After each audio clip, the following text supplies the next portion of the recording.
এক চুটকি সিন্দুর কা কিমত তুম ক্যা জানো রমেশ বাবু। এক চুটকি সিঁদুরের মূল্য রমেশবাবু বুঝুক বা না বুঝুক, পাকিস্তানকে বেশ ভালোই বোঝানো হয়েছে এক চুটকি সিঁদুরের মূল্য কি হতে পারে। হ্যাঁ, আমি কথা বলছি অপারেশন সিঁদুর নিয়ে। যে অপারেশন সিঁদুর পাকিস্তানিদের রাতের ঘুম উড়িয়ে দিয়েছে।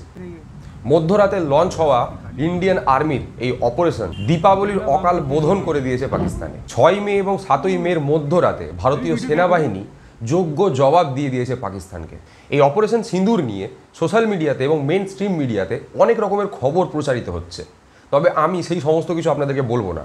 আমি শুধুমাত্র আপনাদেরকে শোনাবো সেই সমস্ত কথা যেগুলো আমাদের ভারতীয় সেনাবাহিনীর তরফ থেকে আমাদেরকে জানানো হয়েছে। সবার প্রথমে দেখুন, মিনিস্ট্রি অফ ডিফেন্স অর্থাৎ প্রতিরক্ষা মন্ত্রকের তরফ থেকে একটা প্রেস রিলিজ যেটা করা হয়েছিল 7ই মে রাত্রির বেলায় 1:44-এর সময়। সেখানে কি লেখা রয়েছে? Operation Sindoor, Indian armed forces carried out precision strike at terrorist camps.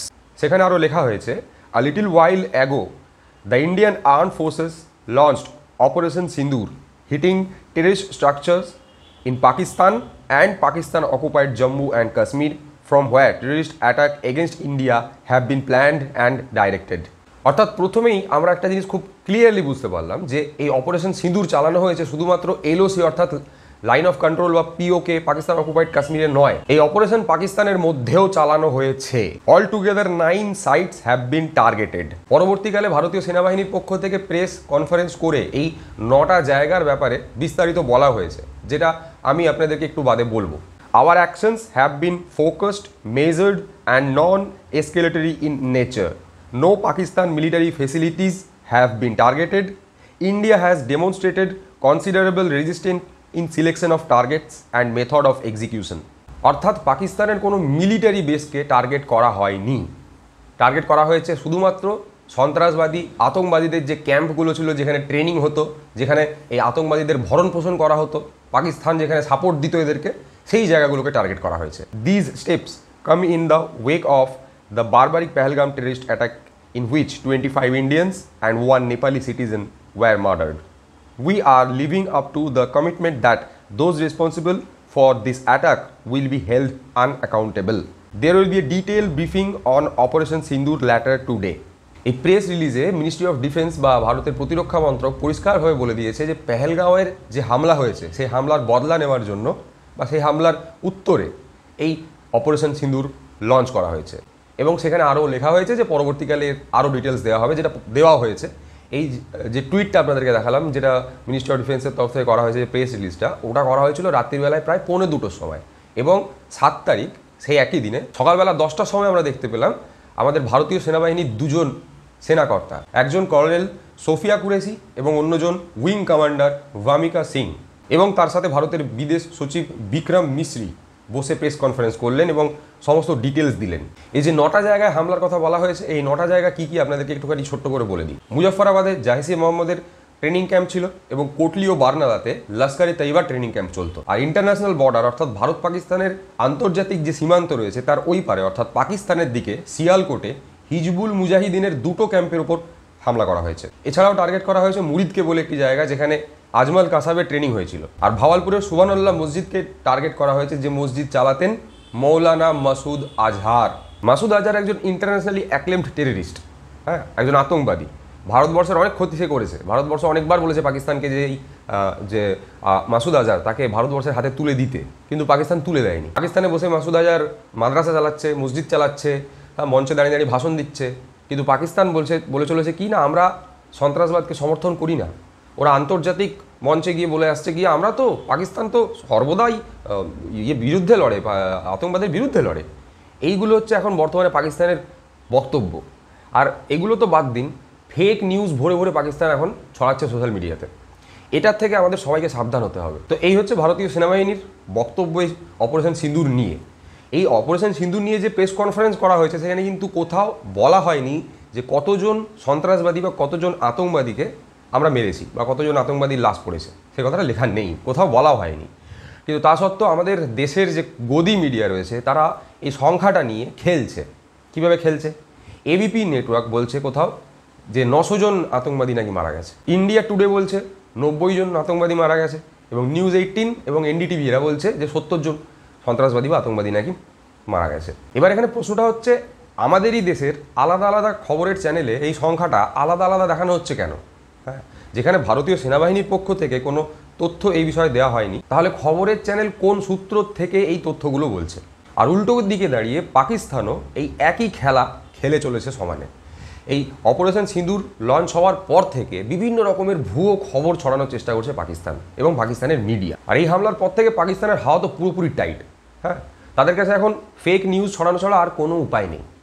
তারা স্বীকারও করবে না যে তাদের দেশে আতঙ্কবাদী বা যে সন্ত্রাসবাদী তারা ভরণ পোষণ হচ্ছে, তাদের করা হচ্ছে, স্বীকার করবে না তারা। হ্যাঁ, তারা ফেক নিউজ ছড়াচ্ছে, কি বলে বেড়াচ্ছে যে এই হামলা যেটা হয়েছে ভারতীয় বায়ুসেনার পক্ষ থেকে, তাতে নাকি পাকিস্তান যোগ্য জবাব দিয়েছে। পাকিস্তানের সেনাবাহিনী নাকি ভারতীয় বায়ুসেনার 5টি বিমান তাতে হামলা করেছে এবং সেগুলো ভেঙে ফেলেছে। যে সমস্ত সোশ্যাল মিডিয়া অ্যাকাউন্ট থেকে এই দাবি করা হয়েছে, তারা প্রত্যেকে ফেক ভিডিও ব্যবহার করেছে।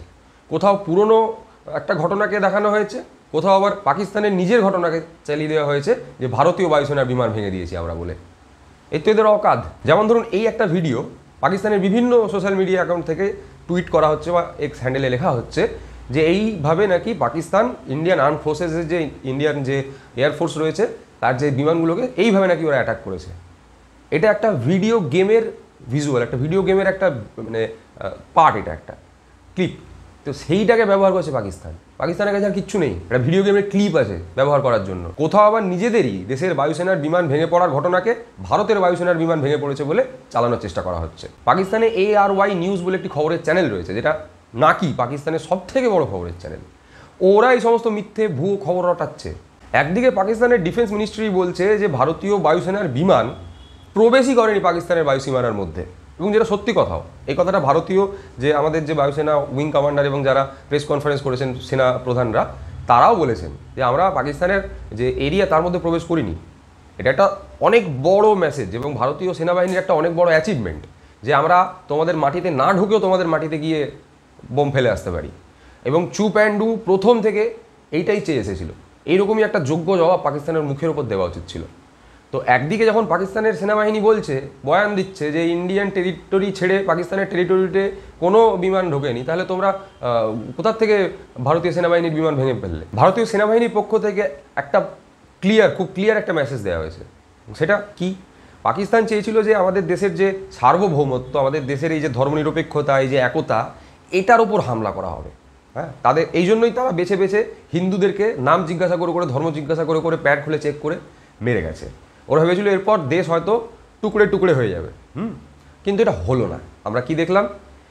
এই যে হিন্দুদের বেছে বেছে নিধন করা হলো, তার বদলা যারা নিয়েছে বা বদলা নেওয়ার পর যারা প্রেস কনফারেন্স করেছে, তারা দুজন মহিলা।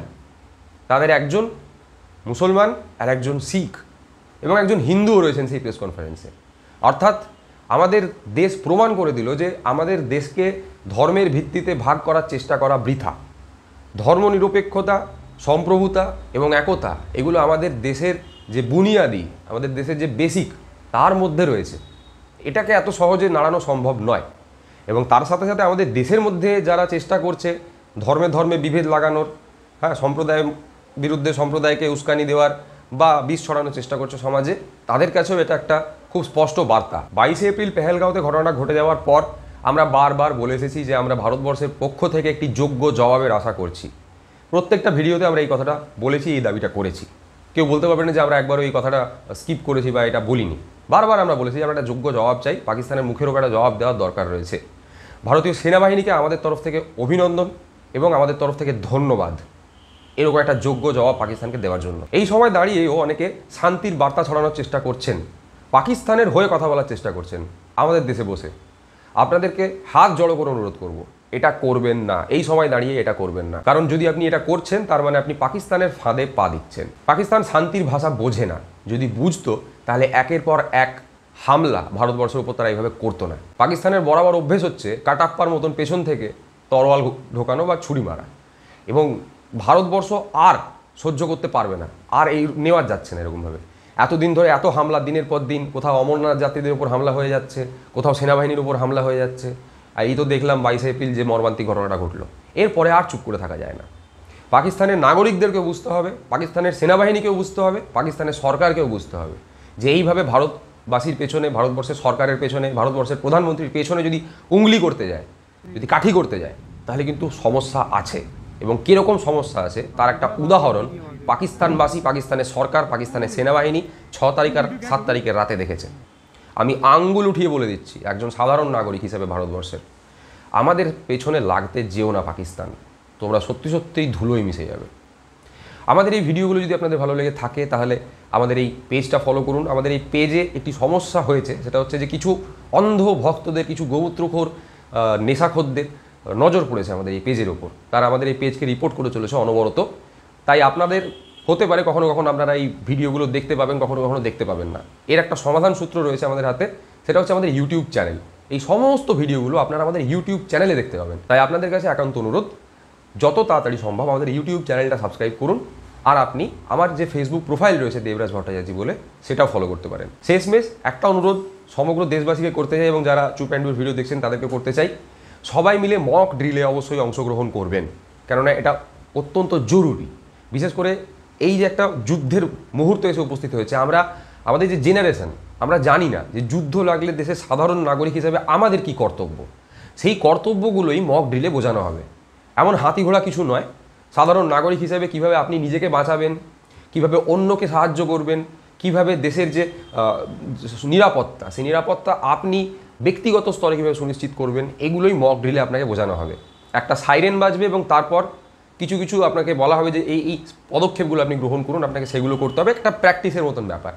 এটাতে অংশগ্রহণ করুন, যাতে আমরা এক হয়ে পাকিস্তানের বিরুদ্ধে, পাকিস্তানের সন্ত্রাসবাদের বিরুদ্ধে লড়াই করতে পারি এবং সেই লড়াই জিততে পারি।